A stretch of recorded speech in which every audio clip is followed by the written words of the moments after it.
I'm going to make a mark on the world. Of course, we're coming with you. You guys are useless since you're neither geniuses nor anything special, so stay in Chicago. Suddenly, my parents and brother left my sister and me behind and moved to Los Angeles. We were pushed into the care of our cold-hearted grandfather. A life ahead of us that we couldn't have imagined at that time. My name is Ryan Hansen. I make a living streaming videos, which is quite modern. The story goes back to when I was 12 years old, just a normal elementary school kid. My brother, Sam Hansen, was a child actor who became famous as a genius child actor after appearing in a drama at age 7. In fact, I was also enrolled in the same children's theater company when Sam became famous, but being a shy 5-year-old, acting didn't suit me, and I quit soon after. That's when my parents' attitude towards me started to change. Sammy, you're playing the role of the leading character's son next time. I am so proud. Unlike you, Ryan has no redeeming qualities. Sam earns money from his acting jobs, while you're just a freeloader. When I was 6, my sister was born and named Alyssa. After that, my parents tried to enroll Alyssa in the children's theater company as well. But as soon as we arrived at the interview venue, she started crying and throwing a tantrum, firmly refusing. So, she never even got enrolled. That meant Sam was the only one growing up as the parents had hoped. Not just me, but also Alyssa had a childhood oppressed by our parents. The way our parents treated Alyssa and me was always harsh. They prepared rich tomato soup and plentiful side dishes for Sam, while we got plain soup and sometimes only one kind of side dish, if any. Even the clothes we wore showed a stark difference. Sam owned several outfits from famous children's brands, while Alyssa and I were not given decent clothes to wear. Despite there being an ideal age gap between Sam and me for hand-me-downs, they said it would be a waste to let me wear brand clothes.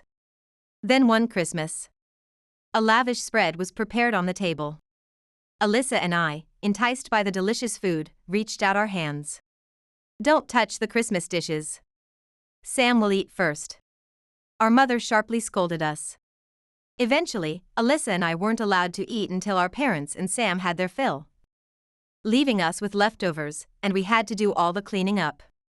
As Alyssa was becoming aware that our family situation was odd, she began to cry while doing the dishes. Ryan, I hate this family. Alyssa, we'll definitely escape this life someday. Until then, let's endure. I could only offer uncertain words of encouragement as Alyssa quietly cried, unnoticed by our parents and Sam. One day, our parents said they had something to discuss, and unusually called Alyssa and me to the living room. I had a bad feeling about it, but we nervously took our seats. Then, they began to reveal surprising news. Sam has decided to go to LA to make his Hollywood debut. I'm going to make a mark on the world. Of course, we're accompanying him. You guys are useless, so you'll stay in Chicago. Wait, stay? What are we supposed to do if you and Mom leave? I was shocked that our parents would leave us behind and take only Sam there. We had no close relatives to turn to, so as children, we were clueless and nearly panicked. Alyssa and I clung to our parents' legs, crying not to leave us. Brushing us off, they said, well, you can go to your grandfather's place. Grandpa? You mean? I had never met the grandfather they spoke of, and our parents always described him as a heartless man of no blood or tears. And now they were content to leave their children in the care of a man they despised. It was then I truly realized how little we meant to our parents. Thus, our parents and Sam really did leave us behind and moved to LA. Forced by circumstance, Alyssa and I packed our belongings and headed to the address of our grandfather's home, expecting the worst about the grandfather our parents had spoken so poorly of. My imagination ran wild as a child. Upon arrival, we nervously knocked on our grandfather's door. The grandfather who opened the door looked sternly at us with furrowed brows. Hello, I'm your grandson, Ryan. I'm Alyssa. Come in, he said with a strict face. The house was old but meticulously tidy. Numerous records were neatly displayed on the walls. Alyssa and I stood frozen for a while, intimidated. He silently worked in the kitchen. Sit here. Grandfather invited us to the dining table. As we sat down, he placed a stew rich with ingredients in front of us. It might have been the first time we ever saw such a stew. Ours had always been without any ingredients. Alyssa and I hesitated, not sure if we could eat, when he said, "You must be hungry, you've both gotten so thin. Eat up." Tears streamed down our faces as we devoured the stew. Grandfather was a very quiet man but incredibly kind. We're not geniuses like Sam, so they said we weren't needed. It was the first time I had ever confided my weakness to someone. It's okay. They will be the ones to regret it. With that, Grandfather hugged Alyssa and me tightly. It was the first time we had ever received such deep affection from an adult. After that, we started living with him, and for the first time in our lives, we began to lead a humane life. 12 years have passed since then. I am now 24 years old. I worked as a video streamer. The channel I started in college thankfully became popular, surpassing 1 million subscribers. And I'm somewhat embarrassed to say that I'm recognized on the street. Alyssa has just become a senior in high school. She does well in school but is shy, which she wants to overcome. She's cheerful around Grandfather and me but struggles to be herself around others.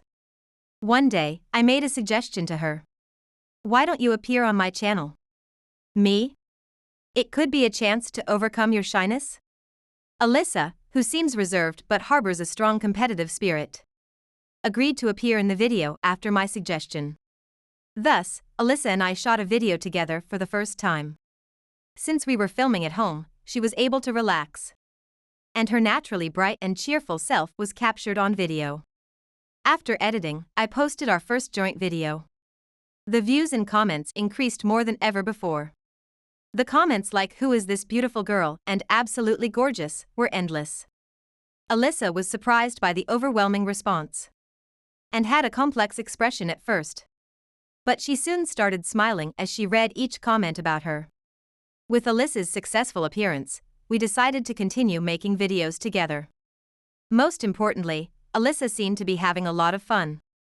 Our channel's subscriber count grew even more.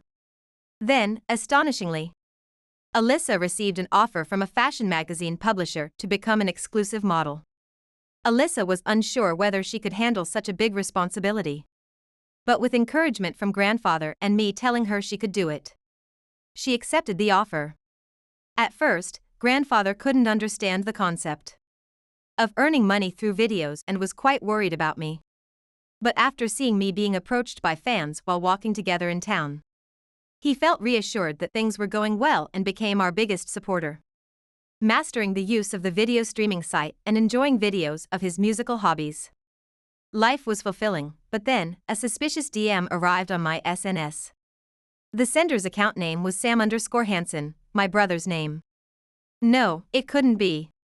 "Send me the earnings from your videos." I had become accustomed to such DMs and comments as the subscriber count grew. But something about this felt ominous, especially the account name. Could it be such a coincidence? In the end, no more DMs came from that account, so I decided to ignore it. But shortly after that, something happened. On a weekday, Grandfather and I were at home, and Alyssa was at school when the doorbell rang. Looking through the intercom, there stood a group of 3. 2 men and a woman, all in shabby attire, who I didn't recognize and who looked rather menacing, debating whether to pretend we weren't home. They started banging on the door, saying they knew we were there. Feeling scared but seeing no sign of them giving up, I decided to open the door. I was shocked to see that the 3 were my parents and Sam, who had moved to LA 12 years ago. "It's been a while. I see you're still in this house. It seems you're cheekily earning something from videos or something. Hand over that channel to Sam." "What are you talking about? How can you say such nonsensical things after such a long time? Don't get cocky, Ryan. A former child prodigy like me would be more popular." "No matter what you say, I refuse. If you are so confident, you should start your own channel." I had thought we were completely estranged, but here were my parents and Sam, suddenly visiting and demanding my channel as if it was the most natural thing. I was truly embarrassed to be related to such people. Despite my firm refusal to transfer the channel, they next demanded that I give work to Sam. That was impossible, so I brushed them off. But then they went as far as to say they would take Alyssa back. My parents and Sam may have gone to LA with the reputation of a genius child actor from Chicago, but despite their success in Chicago, there are thousands of child actors in LA with far greater talent than Sam. As expected, Sam and his parents struggled in LA, unlike in Chicago, because Sam's level of talent did not bring the same success. Moreover, neither of our parents were highly educated, and they ended up working low-wage jobs. The savings that Sam had accumulated from his child acting eventually ran out, and they were forced to return to Chicago. Back in Chicago, they hadn't held down any stable jobs, so they couldn't pass the screening for a rental apartment, and were living day to day in an internet cafe. That's when they stumbled upon the videos of Alyssa and me, which led them to suddenly show up at our family home. That uneasy feeling I had about the DM was correct. That was indeed sent by Sam. Since I didn't respond to his DM, he resorted to showing up at our home in person. Their plot to take Alyssa back was likely because she wasn't just making videos now, but also becoming popular as a model.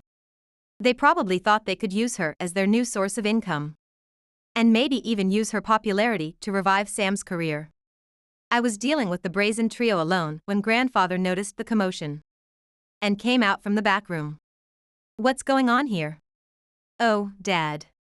We just needed to talk to Ryan and Alyssa urgently today. It must have been hard for you to raise 2 kids on your own. Now that Sam's career has settled down, we'll at least take Alyssa off your hands." Their tone seemed to feign concern for grandfather, but of course, he saw right through their scheme. "Don't joke with me. Do you have any idea how much suffering Ryan and Alyssa went through?" I had never seen grandfather raise his voice before, so I was quite surprised to see him suddenly yell at my parents and Sam. It was very moving to see how much grandfather cared for us. But this was not the time to be moved. My parents and Sam were visibly shaken by his commanding presence. "And now that these two have started to succeed, you show up out of nowhere? Don't ever step into this house again." Chastened by grandfather, my parents and Sam shrank away and fled the house. It seemed unlikely they would dare to come back after that atmosphere. However, right after this incident, problems started to arise on my channel. The comment section began to explode with defamation and false rumors. DMs filled with vitriol followed, not only targeting me but starting to affect Alyssa's social media as well. Concerned for her safety, I decided to take action to stop this escalation. I started by declaring a search to identify the accounts behind the defamation in a video, which gained a lot of attention and eventually led to collaboration that helped pinpoint the culprits. As I had mostly guessed, the main instigator was Sam. And unbelievably, my parents were also involved. They had been making posts from the internet cafe they stayed at, and various evidence like the computers they used and security cameras confirmed it was their doing. I decided to sue Sam and my parents for defamation on the internet. As the lawsuit was being prepared, they came to the house again. "Please, don't sue us. It will ruin my career. Sam is planning to make a comeback in Chicago, don't get in his way. That was just a family joke. Drop the lawsuit now." "Family? I don't recall ever being a family with you. How dare you speak to your parents like that? So, the way you treated Alyssa and me back then was just a joke? You clearly said we were useless unless we were geniuses. Well, that's so stop involving us who are useless. Once this lawsuit is over, you'll be useless to us too." Thus, Sam and my parents ended up having to pay us a considerable amount in damages due to the scale of my channel, which left them burdened with significant debt. They're now working desperately in a live-in job situation, as far as I know. And so, Alyssa and my channel returned to its usual peace. Months later, Alyssa successfully passed her university entrance exams, while continuing her work in videos and modeling. As for me, the ordeal made me decide to retire from video streaming, something I had planned once I had saved enough money since I had always been interested in starting a business. I closed the channel and later established an agency for video creators, which Alyssa joined and continues to stream videos independently. And astonishingly, grandfather joined my agency too. He was actually a somewhat famous drummer in a band when he was younger. Now, he streams as a cool middle-aged drummer, loved by people of all ages. And he's enjoying performing again as a new hobby in his retirement. Looking back, despite a difficult childhood, meeting my dependable and kind grandfather and experiencing the richness of life now makes those tough times seem insignificant. If there's one thing I've learned from grandfather, it is always be humble and diligent. This mindset, along with using my parents and Sam as negative examples, undoubtedly shaped who we are today.